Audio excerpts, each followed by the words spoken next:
Hi friends, අයිබෝන් කියලා හැමෝම අපේ channel එකට ආදරෙන් පිළිගන්නවා. ඉතින් ඔන්න 2026 අවුරුද්දට කරන පළවෙනි vlog එක තමයි මේක.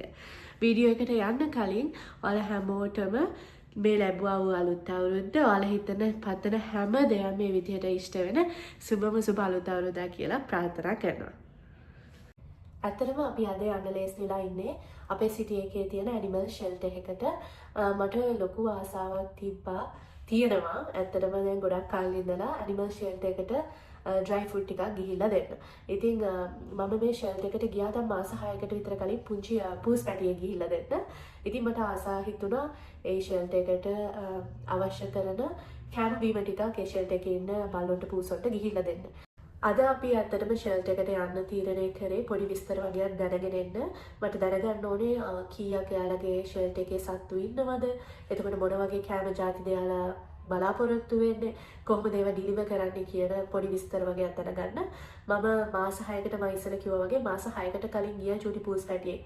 ඇත්තට මේ පූස් පැටියා මම හිතනවා දැන් යාට හොඳ ලස්සන පවුලක් ලැබිලා ඇති කියලා. ඒ පූස් පැටියා මාර ලකි.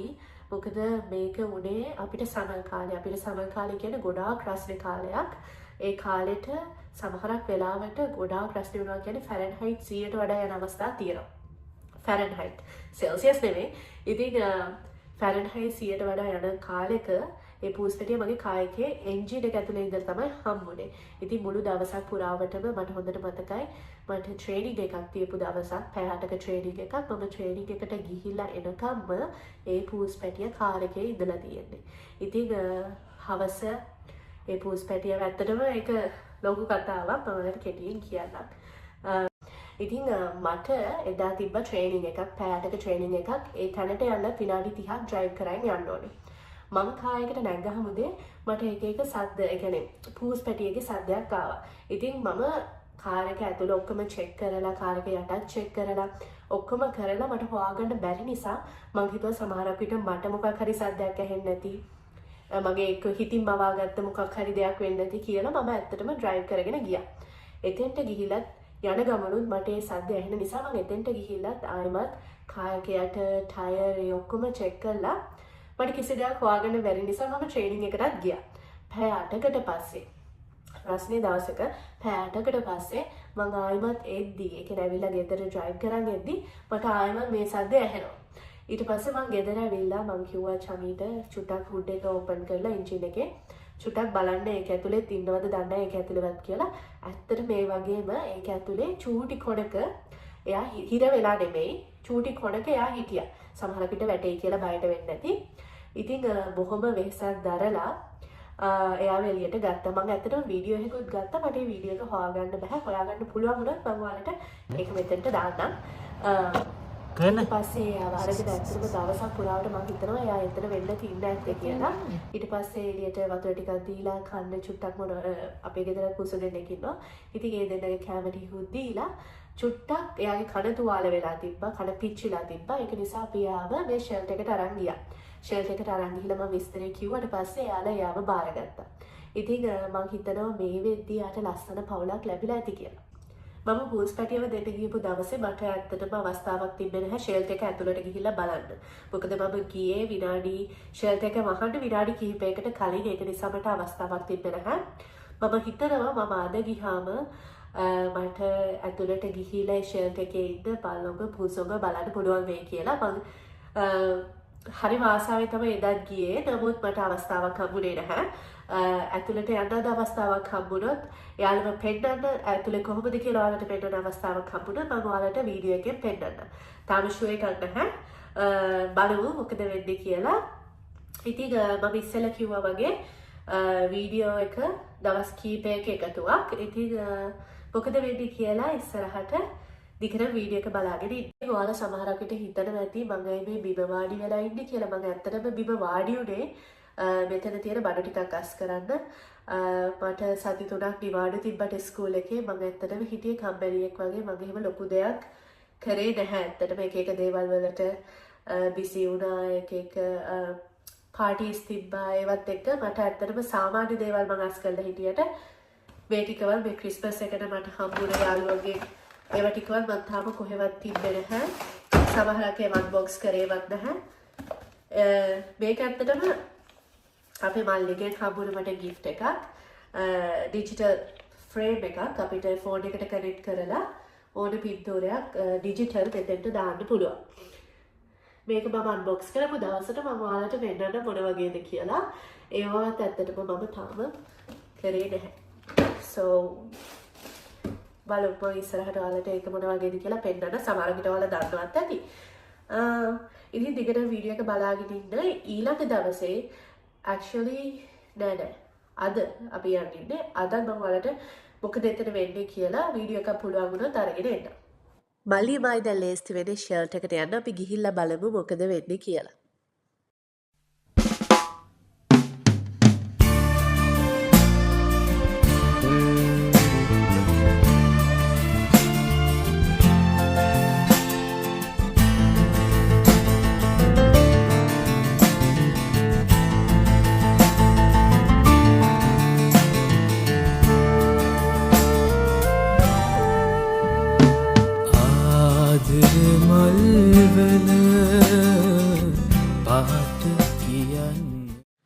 මම මේ ෂෙල්ට් එක ඇතුළට ගිහාම ඇත්තටම මට ගොඩාක් දුක හිතුණා. මොකද මම මෙච්චර බල්ලෝ ප්‍රමාණයක් මේක ඇතුලේ මේ ෂෙල්ට් එකේ ඉන්නවා කියලා ඇත්තටම එක්ස්පෙක්ට් කරේ නැහැ. මම හිතුවට වඩා ගොඩාක් හිටියා. අපි ඇතුළට යද්දි යාළුවා ගොඩාක් එක්සයිට් වෙනවා. මොකද යාළුවා හිතනවා ඇති සමහරක් විට අපි යාළුව එළියට ගන්න යනවා නැත්තම් ගෙදර එක්කයි යන්න යනවා කියලා. ඉතින් යාළුවා ගොඩාක් එක්සයිට් වෙනවා. යාළුවගේ කේජ් එකේ දොර ගාවට යාළුවා නැගිටලා එනවා.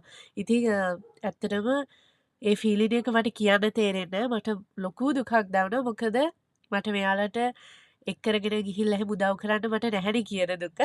ඉතින් ඔයාලත් ආසාවෙන් ඉන්නවා නම් බල්ලෙක් පූසෙක් ගන්න. ඔයාලගේ ළඟ ඔයාලගේ සිටි එකේ තියෙන ෂෙල්ටර් එකකට ගිහිල්ලා බලන්න.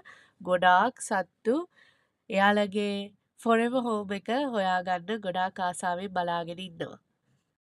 ඉතින් මෙතන ඉන්න හැමෝටම එයාලගෙම වෙන වෙනම කේජ් තියෙනවා. ඒ කේජ් තිබ්බට එයාලට එළියට යන අවස්ථාවක් නම් හම්බෙන්නේ නැහැ. හැමතිස්සෙම කේජ් එක ඇතුලේ හිර වෙලා තමයි ඉන්නේ. එයාලට එකම දේ එයාලගේ කේජ් එක හදලා තියෙන විදිහට එයාලට ටිකක් ඇතුලේ බිල්ඩින් එක ඇතුලේ ඉන්න කොටසක් තියෙනවා. ඒ වගේම අනිත් පැත්තෙන් එළියට යන කොටසක් තියෙනවා. එළියට යන කොටසෙත් කූඩුවක් තියෙනවා. එයාලට චුට්ටක් එළිය බලන්න වගේ පොඩි කවුලුවකින් එළියට යන්න පුළුවන්. ඒ වගේ ලස්සන තව නෑ. ඒ වගේ ලස්සන තව නෑ. නිදුම් පිණි ඒ වගේම මතක් කරන්න ඕනේ මගේ පවුලේ අය හස්බන්ඩ් අම්මා තාත්තා මල්ලි යාළුවත් මට මේකට ගොඩාක් උදව් කරා. මම ගොඩාක් කාලයක් ආසාවෙන් බලාගෙන හිටිය දෙයක්. ලොකුවට නැතත් මං හිතනවා පුංචිවට මට afford කරගන්න පුළුවන් විදිහට මේ දේ කරා කියලා. මට ඒක ගැන සතුටුයි. ඉතින් ඉස්සරහටත් මට පුළුවන් විදිහට දෙයක් ෂර්ට් එකට කරන්න මම බලාපොරොත්තුෙන් ඉන්නවා. ඉතින් අපි අද ඇවිල්ලා ඉන්නේ අපේ ගත්තේව ටික ෂර්ට් එකට දීලා යන්න. මම ඇත්තටම ගොඩාක් සැරයක් හිතුවා අයිමත් ඇතුළට ගිහිල්ලා බලනවද නැද්ද කියලා. මොකද මට ගිය සැරේ ආවහම ගොඩාක් දුක හිතුණා. ඒ වුණාට ගිය සැරේ චමි අපිත් එක්ක ආවේ නෑනේ. ඒකින්ද එයාටත් පෙන්නන්න ඕන නිසා අපි හිතුවා ඇතුළට ගිහිල්ලා එන්න. අපි ගියපු දෙවෙනි දවසෙත් එයාලා අලුතෙන් බලු පැටව පූස් පැටව අරන් ඇවිල්ලා තිබ්බා. මම ඇත්තටම මගේ හිත හදාගත්තේ එයාලා පාරේ ඉඳන් වාහනවලට හැප්පිලා තුවාල වෙලා කන්න නැතුව ඉන්නවට වඩා ෂෙල්ටර් එකේ එයාලට කෑම හම්බ වෙනවා. එයාලට ට්‍රීට්මන්ට්ස් වැක්සිනේෂන්ස් හම්බ වෙනවා. එතකොට එයාලට කෑම දෙන්න වෙනම කෙනෙක් ඉන්නවා. කේජස් ක්ලීන් කරන්න වෙනම කෙනෙක් ඉන්නවා. ඉතින් එහෙම හිතලා තමයි මම මගේ හිත හදාගත්තේ. දැස් වසන් පෙර සමනල් සිහිනය පිපුණා. ෂෙල්ටර් එකකට ගිහිල්ලා එද්දි හිස් අතින් එන්න බෑනේ. ඒක නිසා ඔන්න බ්‍රූනෝට සෙල්ලම් කරන්න පුංචි යාළුවෙක් අරගෙන ආවා. වෙඩියා